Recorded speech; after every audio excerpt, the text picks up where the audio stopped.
வாழ்க வையகம், வாழ்க வளமுடன். அனைத்து உறவுகளுக்கும் இனிய வணக்கம். நாம் இந்த பதிவில் குரு பகவானின் அதிசார பெயர்ச்சியால் ஏற்படும் சுப மற்றும் அசுப பலன் என்ன என்பதனை பற்றி காண்போம்.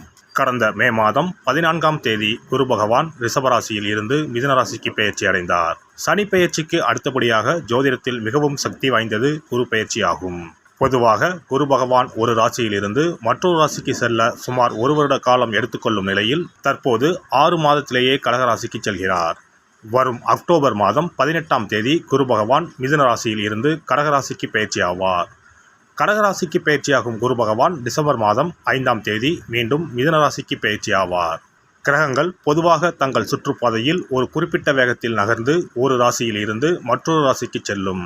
சில கிரகங்கள், குறிப்பாக குரு, தங்கள் சுற்றுகளின் போது ஏற்படும் ஈர்ப்பு விசையின் காரணமாக தங்களது இயல்பான வேகத்தை விட வேகமாக நகர்ந்து குறிப்பிட்ட காலத்திற்குள் அடுத்த ராசிக்குள் நுழைந்துவிடும்.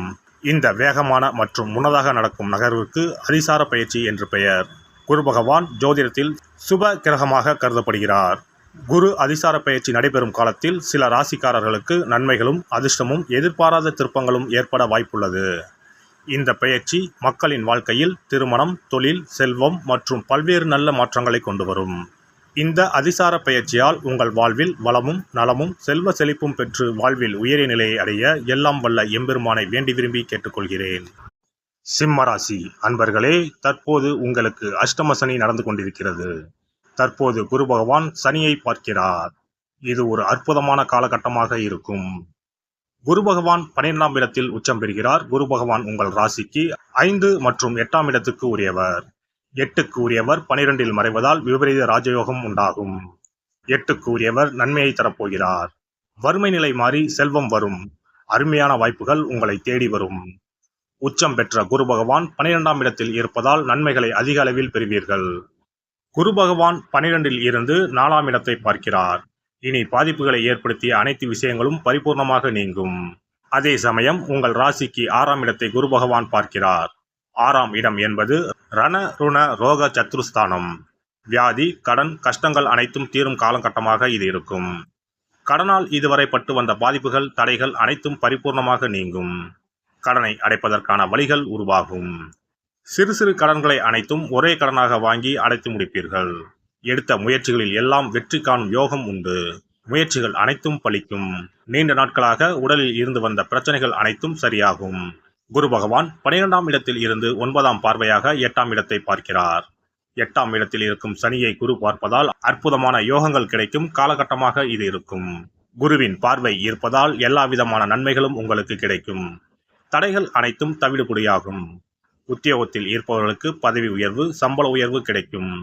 மேல் அதிகாரிகளின் ஆதரவு உங்களுக்கு கிடைக்கும். வதந்திகள், உயர்கல்வி, பதவி உயர்வில் இருந்த தடைகள் விலகும்.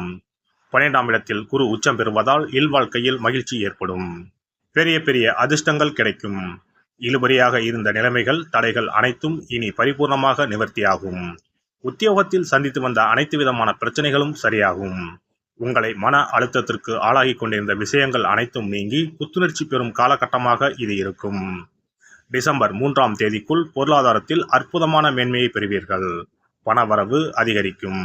குரு பகவானின் அதிசார பெயர்ச்சிக்கு பரிகாரமாக வியாழக்கிழமைகளில் தட்சிணாமூர்த்திக்கு மஞ்சள் நிற மலர்கள் மற்றும் மஞ்சள் நிற உடையுடன் அபிஷேகம் செய்வது, குரு பகவானுக்கு நெய் தீபம் ஏற்றி வழிபடுவது, அன்னதானம் செய்வது, மற்றவர்களுக்கு உதவுவது போன்றவை சிறந்த பரிகாரங்களாகும்.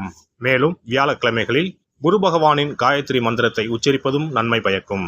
குரு பகவான் சஞ்சரிக்கும் அந்தந்த ஆலயங்களில் உள்ள குரு மற்றும் நவகிரக சன்னதிகளில் தீபம் ஏற்றி வழிபட்டு வரலாம். சிறப்பு பரிகாரம்: வியாழக்கிழமை அன்று மண்ணால் செய்யப்பட்ட ஒரு உண்டியலை வாங்கி வர வேண்டும். அந்த உண்டியலின் வெளிப்புறத்தில் மஞ்சளில் பன்னீரை ஊற்றி குழைத்து உண்டியல் முழுவதும் பூச வேண்டும். இப்படி பூசிய இந்த உண்டியலை நம்முடைய வீட்டின் குபேர மூலையில் வைத்துவிட வேண்டும். தினமும் அல்லது வாரத்திற்கு ஒரு முறை குறிப்பிட்ட ஒரு தொகையை போட்டுக்கொண்டே வர வேண்டும்.